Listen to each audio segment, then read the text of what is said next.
এবার আবু জাহেল কাব বিন আশরাফকে ডাকলেন, ডাকার পরে দুজন নির্জন এলাকায় গেলেন। তাফসীরে ফি জিলাল কোরআনে বর্ণনায় দুজন তারা নির্জন এলাকায় গেলেন।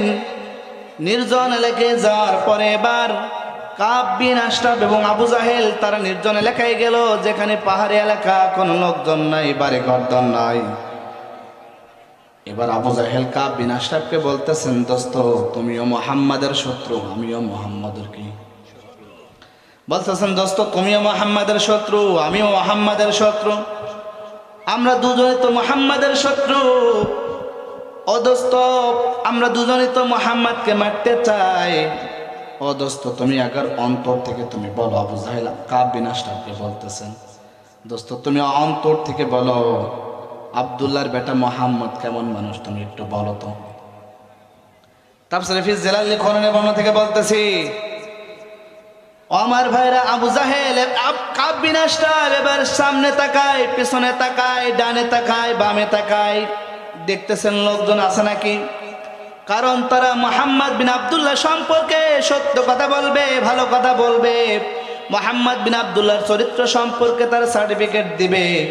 দেখতেছি লোকজন আছে নাকি, তারা দেখতেছেন যেহেতু তারা নেতা। আর যদি মুহাম্মদ বিন আব্দুল্লাহ সম্পর্কে, আল্লাহ নবী সম্পর্কে যদি তারা ভালো কথা বলে দেয়, তার মানে তাদের নেতৃত্ব থাকবে না। মানুষ যদি জেনে যায় আবু জাহেল বিশ্বনবীর প্রশংসা করছে, তাহলে কি আবু জাহেলের নেতৃত্ব থাকবে? জোরে বলেন। তার মানে আবু জাহেলের নেতৃত্ব থাকবে না। আবু জাহেল এটা জানতো, কাব বিন আশরাফ জানতো। এবার কাব বিন আশরাফ আবু জাহেলের হাতের মধ্যে হাত ঢুকায়, বগলের মধ্যে বগল ঢুকায় বলতেছেন, দোস্ত একটু কাছে আসো। ও দোস্ত তুমি একটু কাছে আসো। ও দোস্ত আল্লাহি রব্বি মুসা, সেই মুসা রবের কসম করে বলতেছি, মক্কার জমিনে যদি ভালো লোক থাকতে হয়, মক্কার জমিনে যদি ভালো লোক থাকতে হয়, সে আব্দুল্লাহর বেটা মুহাম্মদ ছাড়া কিন্তু মক্কার জমিনে আর কেউ ভালো লোক নয়। আল্লাহু আকবার বলেন না। ও দোস্ত সুতরাং মক্কার জমিনে মুহাম্মদ বিন আব্দুল্লাহর চাইতে ভালো লোক নাই। এবার কাব বিন আশরাফ আবু জাহেলকে বলতেছেন, ও আবু জাহেল শোনো, দোস্ত শোনো, তুমিও মুহাম্মাদের শত্রু, আমিও মুহাম্মাদের শত্রু, কিন্তু তুমি মুহাম্মাদকে কেন মারতে চাও বলো দেখি। তাফসীরে ফি জিলাল কোরআনের বর্ণনায় মনোযোগ আছে না গেছে?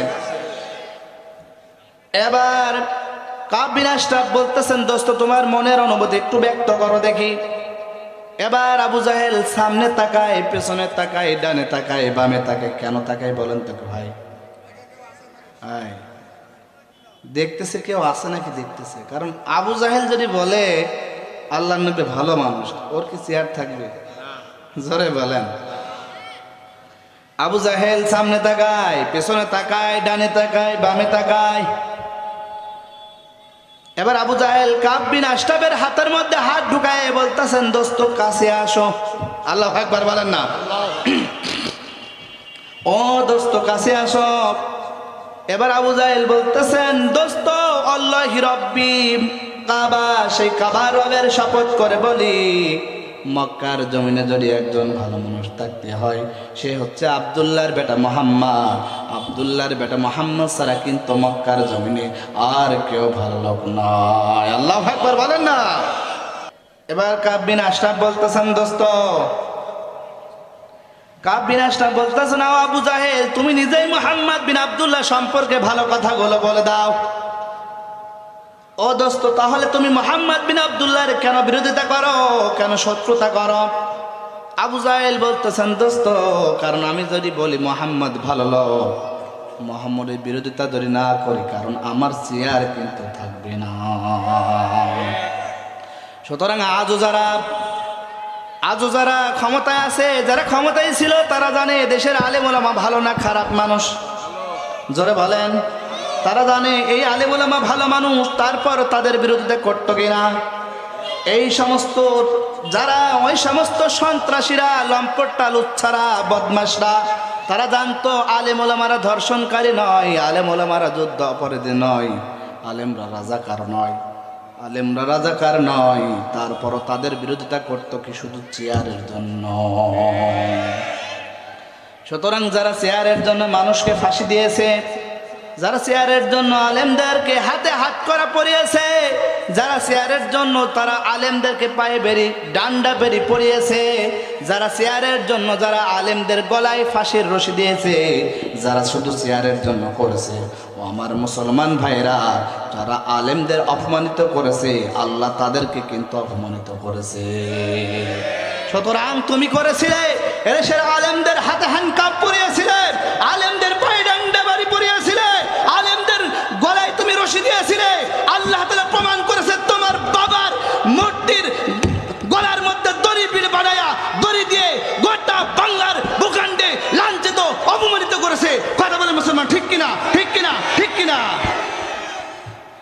তুমি আলেমদের এই গলায় দড়ি দিয়েছো, ওই আল্লাহ কি নাই? আল্লাহ কি দেখেন নাই? আল্লাহর তার সাথে তাকে বেশি অপমানিত করেছে। কথা বলে না কেন? আমরা দেখলাম যে মূর্তি নিয়ে এত বাংলাদেশে এত কিছু হয়েছিল, মামুনুল হক সাহেবকে গ্রেফতার করেছিল, আপনারা দেখেন নাই? তারা পাহারা বসিয়েছিল, দেশের জনগণ পাহারা পায় নাই, জনগণ নিরাপত্তা পায় নাই, একটা মূর্তিকে নিরাপত্তা দেওয়া হয়েছিল।